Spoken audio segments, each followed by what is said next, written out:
Advertencia. Sombras de Latinoamérica aborda hechos y narrativas reales que incluyen descripciones de violencia, crímenes y otros temas perturbadores. Se recomienda discreción al escuchar. Cada episodio es fruto de una investigación exhaustiva. No somos profesionales de la salud mental, por tanto no pretendemos diagnosticar ni etiquetar a nadie.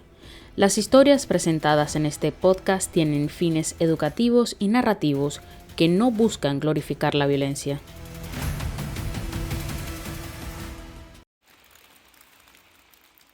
En el sur de Colombia, donde la selva respira a pocos metros del asfalto y la noche cae con una mezcla de humedad y silencio, existe un miedo que se pronuncia en voz baja: la burundanga.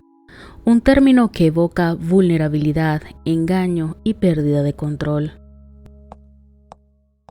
Pero esta historia no es sobre escopolamina, es sobre una mujer bautizada por la prensa como la reina de la escopolamina, aunque su arma era otra: furadán, un pesticida agrícola capaz de detener la vida en cuestión de minutos. Entre agosto y diciembre de 2011, Yadira Narváez Marín convirtió ese tóxico rural en un método urbano de muerte. Actuó en Florencia y Neiva con una calma inquietante, moviéndose entre sus víctimas sin levantar sospechas, repitiendo un patrón tan silencioso que durante semanas nadie entendió que estaba ante una asesina serial.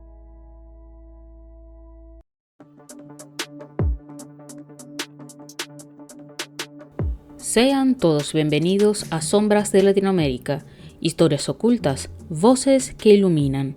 Mi nombre es Irina Prieto Maroa y en este podcast nos dedicamos a desentrañar los crímenes que han estremecido a nuestra región.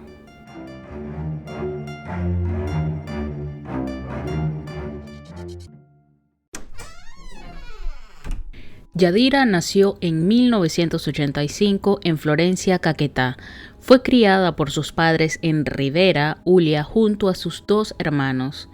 Era descrita como una mujer de apariencia común, bajita, de cabello largo, con rasgos indígenas.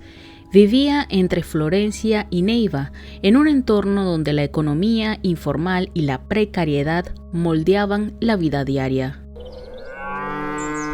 Tenía una finca y de allí obtenía pequeñas cantidades de furadán. No era impulsiva ni errática, era metódica, sabía cómo acercarse, cómo conversar, cómo generar confianza, y en esa confianza construía su arma. La criminología feminista lleva décadas advirtiendo que la criminalidad femenina ha sido invisibilizada. Como señala Julia Méndez Hernández, la historia de la criminología está anclada en principios patriarcales que excluyen a las mujeres. La sitúan en la alteridad o construyen un discurso de anormalidad. Yadira encaja esa invisibilidad, una mujer que nadie veía como amenaza, precisamente porque la cultura nunca ha sabido mirar a las mujeres que matan. Las víctimas de Yadira eran hombres de la vida cotidiana, mototaxistas, tenderos, conocidos que la saludaban en la calle y que aceptaban acompañarla sin resistencia, de entre 50 y 66 años. No eran perfiles seleccionados por vulnerabilidad emocional, sino por algo mucho más simple y estructural: accesibilidad social. En las calles del sur colombiano, Yadira era una figura anodina, alguien que no despertaba sospechas. Se sabe que asesinó a 6 hombres, aunque se sospecha que fueron más. Según su propia versión, fueron una cantidad bastante considerable. Además, los asesinatos no solo ocurrieron en Caquetá, también en Tolima, Putumayo y Huila. La criminología feminista explica que la selección de víctimas en delitos cometidos por mujeres con motivación económica responde a criterios de oportunidad y proximidad, no a fuerza física ni a confrontación directa. Carol Smart lo resume así: la criminología ha construido a la mujer delincuente desde la moralidad y la desviación, nunca desde la posibilidad real de agencia violenta. En ese marco cultural se produce un efecto concreto. Las mujeres no son percibidas como amenaza, lo que les permite acercarse a ciertas personas sin activar mecanismos de defensa. Isabel Garrido López añade que las asesinas seriales suelen operar en entornos donde su presencia es vista como no peligrosa, lo que facilita que sus víctimas acepten invitaciones, acompañamientos y encuentros sin sospecha. Yadira se movía exactamente dentro de ese sesgo. No era la ingenuidad de los hombres que le abrían la puerta, sino una estructura social que nunca les enseñó a ver a una mujer como posible agresora. Fue ese sesgo y no la vulnerabilidad individual lo que permitió que Yadira se desplazara entre sus víctimas con una naturalidad inquietante, preparando el escenario donde su método actuaría con precisión. El tránsito entre la elección de las víctimas y la ejecución del crimen era para Yadira casi imperceptible. Los hombres que la acompañaban no cruzaban un umbral del peligro. Cruzaban una puerta cualquiera, una habitación cualquiera, un espacio que parecía tan cotidiano como ella misma. Ese es el punto exacto donde opera lo que Carol Smart llama la ilusión de la inocuidad femenina, construida por la criminología tradicional. Yadira se movía dentro de esa ilusión con una naturalidad inquietante. Una vez dentro de la residencia, el guión se repetía con precisión.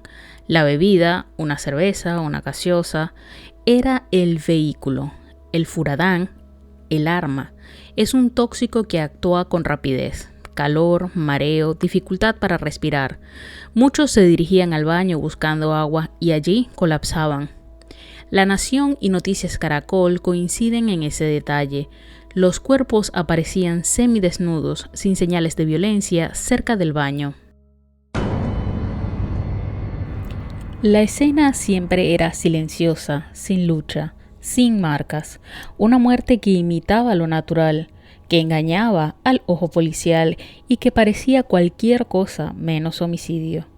Yadira aprovechaba ese silencio para completar su objetivo.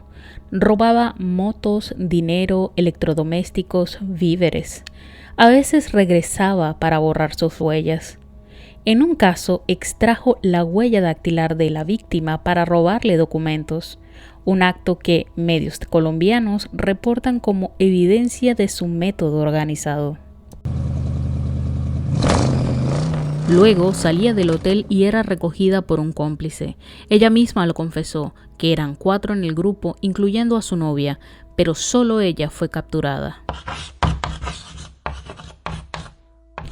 Keller y Keller describen a las envenenadoras seriales como agresoras que operan con planificación, ausencia de violencia física y escenas limpias. Yadira no solo encajaba en ese patrón, lo ejecutaba con exactitud casi quirúrgica. La historia de Yadira Narváez obliga a mirar más allá del caso individual y entrar en un terreno donde la criminología feminista lleva décadas insistiendo. La violencia ejercida por mujeres no es una anomalía, sino un punto ciego en el sistema penal y académico. El marco teórico tradicional no solo patologiza a las mujeres, las despoja de agencia, las vuelve impensables como autoras de delitos complejos, organizados o seriales. Yadira rompe ese molde, no porque sea excepcional, sino porque el molde nunca estuvo diseñado para verla. Su violencia no surge del arrebato ni del descontrol emocional, sino de un entramado social donde la precariedad, la informalidad y la ausencia de oportunidades moldean rutas delictivas silenciosas. Méndez Hernández señala que la criminalidad femenina debe leerse desde las estructuras que la producen, no desde los estereotipos que la simplifican. La criminología crítica añade otra capa. Cuando la teoría ignora las violencias estructurales que atraviesan las mujeres, también ignora las formas específicas en que ellas ejercen violencia. Por eso, los patrones de las envenenadoras, planificación, repetición y ausencia de fuerza física, escenas limpias, han sido históricamente subestimados. Durante semanas, las policías de Florencia y Neiva se enfrentaron a un rompecabezas inquietante. Hombres encontrados en residencias sin pertenencias y señales de violencia sin explicación. Las muertes parecían naturales, casi rutinarias, pero la repetición del escenario de habitaciones baratas, cuerpos semidesnudos, ausencia de lucha, empezó a dibujar un patrón que ya no podían ignorar. El punto de quiebre llegó con Simón Vega, el único sobreviviente. Vomitar la sustancia rosada contenida en la cerveza que Narváez le había dado le salvó la vida, y sin saberlo, abrió la puerta para que la policía entendiera que no estaban frente a accidentes, estaban frente a un método. Su testimonio coincidía con detalles que los agentes ya habían observado en otras escenas. A ese testimonio se sumó una pieza mínima, pero decisiva, una hebra de cabello encontrada en una de las habitaciones, y luego la evidencia más contundente, la imagen de Yadira empeñando una moto robada, captada por cámaras de seguridad. La policía ya tenía un nombre, solo faltaba encontrarla. La localizaron el 24 de diciembre de 2011 en el terminal de Neiva. Intentaba salir de la ciudad.